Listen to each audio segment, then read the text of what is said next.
బాపట్ల జిల్లా వేమూరు నియోజకవర్గం కొల్లూరు మండలం పెసర్లంక ఆవులవారిపాలెం గాజులంక గ్రామాల్లో ఎన్నికల ప్రచారంలో పాల్గొన్న మాజీ మంత్రి నక్క ఆనందబాబు మాట్లాడుతూ పెద్ద ఎత్తున తరలివచ్చిన జనసేన తెలుగుదేశం కార్యకర్తలకు అభినందనలు తెలిపారు. ఇదే ఉత్సాహం ఎన్నికల్లో కొనసాగాలని కోరారు. వేమూరు నియోజకవర్గంలో వన్ సైడ్ ఎన్నికలు జరుగుతున్నాయి.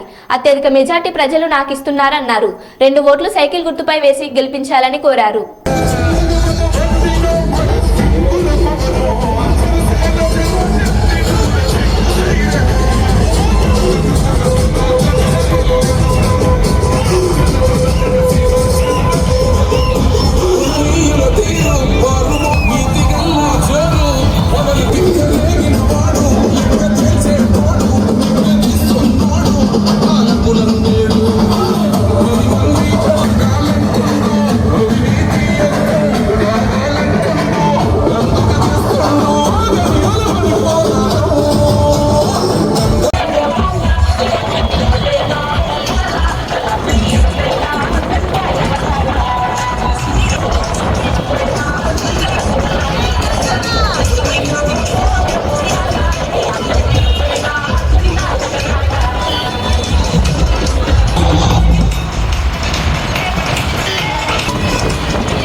అందరికీ పేరు పేరున హృదయపూర్వక నమస్కారం తెలియజేస్తున్నా.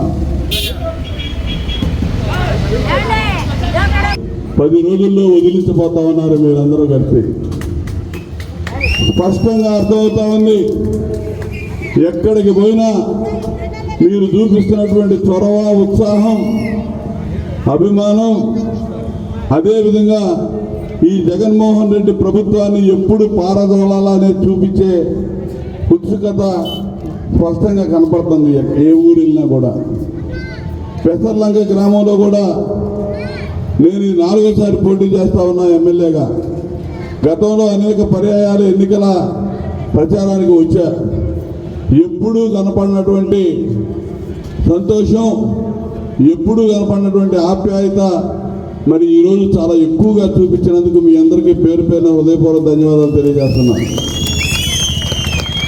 ఇది ఇంత గొప్పగా ముందుకు నడిపిస్తున్నటువంటి జన సైనికులకి, తెలుగుదేశం పార్టీ నాయకులు, కార్యకర్తలకి అందరికీ పేరు పేరున ధన్యవాదాలు. ఇదే ఉత్సాహం మే నెల 13వ తేదీ వరకు చూపించాల్సిన అవసరం ఉంది. ఎక్కడ కూడా అలసత్వం వహించకూడదు, అప్రమత్తంగా ఉండకూడదు. ఎందుకంటే అటువైపు ఉన్నటువంటి శత్రువు చాలా దుర్మార్గుడు. మనసు నిండా క్రిమినల్ ఆలోచనలే, నేర మనస్తత్వంతో ఉన్నటువంటి వ్యక్తి. అతని పుట్టుకే క్రిమినల్ చరిత్ర, ఒక ఫ్రాక్షన్ మనస్తత్వం, నిత్యం అబద్ధాలు, అధికారం కోసం సొంత బాబాయిని హత్య చేసి ఎదుటివాడి మీదకి నెట్టగలిగినటువంటి సమర్థుడు జగన్మోహన్ రెడ్డి. వాళ్ళ బాబాయిని హత్య చేసి పోయిన ఎన్నికల్లో రాజకీయాలకు వాడుకొని ఆ రక్తం మడుగుల మీద పునాదులు వేసుకున్నటువంటి వ్యక్తి జగన్మోహన్ రెడ్డి అని చెప్పి మీకు తెలియజేస్తున్నా. అది నేను చెప్పే మాట కాదు, ఆయన సొంత చెల్లెలు షర్మిల చెబుతా ఉంది, సునీత చెబుతా ఉంది ఎటువంటి వాడు వాళ్ళ అన్నయ్య అనేది. కాబట్టి మీరందరూ గమనించండి, ఈ 5 ఏళ్ల కాలంలో ఇక్కడ ప్రజాస్వామ్యం అనేది మచ్చుకు కానరాలేదు. ప్రజాస్వామ్యం పూర్తిగా సర్వనాశనం అయింది. ఇలా వ్యవస్థలన్నీ కూడా భ్రష్టు పట్టిపోయినటువంటి పరిస్థితులు మనం ఈ రాష్ట్రంలో చూస్తూ ఉన్నాం. చంద్రబాబు నాయుడు గారు ప్రతిపక్ష నాయకుడు, అదేవిధంగా జనసేన అధిపతి పవన్ కళ్యాణ్ గారు. మరి వీరిద్దరూ ఈరోజు ఈ రాష్ట్రం గతిని మార్చాలి, రాష్ట్రానికి మంచి భవిష్యత్తు ఇవ్వాలి, యువతరానికి ఒక దిక్సూచిగా నిలవాలని చెప్పి ఇద్దరు కూడా ఓటు ఎక్కడా వ్యతిరేక ఓటు చేయకూడదని ఈరోజు ఇద్దరు కలిసి ఒక కూటమిగా మీ ముందుకు వస్తా ఉన్నాం. ఇవాళ 4వ పర్యాయం ఎమ్మెల్యేగా నేను పోటీ చేస్తా ఉన్నా. దయచేసి ఆలోచన చేయండి. 5 ఏళ్ల క్రితం చేసిన పొరపాటు మళ్ళా ఎవరు కూడా చేయడానికి సిద్ధంగా లేరు. మీరు కూడా అదే విధంగా వ్యవహరించి ఖచ్చితంగా తెలుగుదేశం పార్టీ అభ్యర్థిగా, జనసేన పార్టీ బలపరిచిన అభ్యర్థిగా ఎమ్మెల్యేగా పోటీ చేస్తున్న నాకు మీ అందరి దీవెనలు ఇవ్వాలని చెప్పి సందర్భంగా కోరుతా ఉన్నాను. నాకు ఎటువంటి అనుమానం లేదు, పెసర్లంక గ్రామంలో ఎప్పుడూ లేని విధంగా ఇవాళ మెజారిటీ ఇవ్వబోతా ఉన్నారనేది నాకు స్పష్టంగా అర్థమవుతా ఉంది. మీ సర్పంచ్ రత్తయ్య గారు కూడా అదే చెప్తా ఉన్నాడు, ఎప్పుడూ జరగనటువంటి మెజారిటీ మీకు ఇస్తామండి ఇక్కడ అని చెప్పి చెప్తా ఉన్నాడు. నాకు కూడా ఎటువంటి అనుమానం కనపడట్లేదు. మీరు చూపించినటువంటి ఉత్సాహం చూస్తూ ఉంటే అదే విధంగా కనపడతా ఉంది. ఈ లంక గ్రామాలన్నీ కూడా తెలుగుదేశం పార్టీ అభ్యర్థిగా, జనసేన పార్టీ మద్దతు ఇస్తున్నటువంటి అభ్యర్థిగా నాకు అత్యధికమైనటువంటి మెజారిటీ ఇవ్వబోతా ఉన్నారు. 1 సైడ్ ఎన్నికలు జరగబోతా ఉన్నాయి.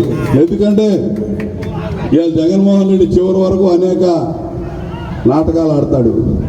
మీకు తెలుసు, ఇసుక కుంభకోణం వేల కోట్ల రూపాయలు దోచుకున్నాడు జగన్మోహన్ రెడ్డి దగ్గర నుంచి స్థానిక నాయకుల వరకు.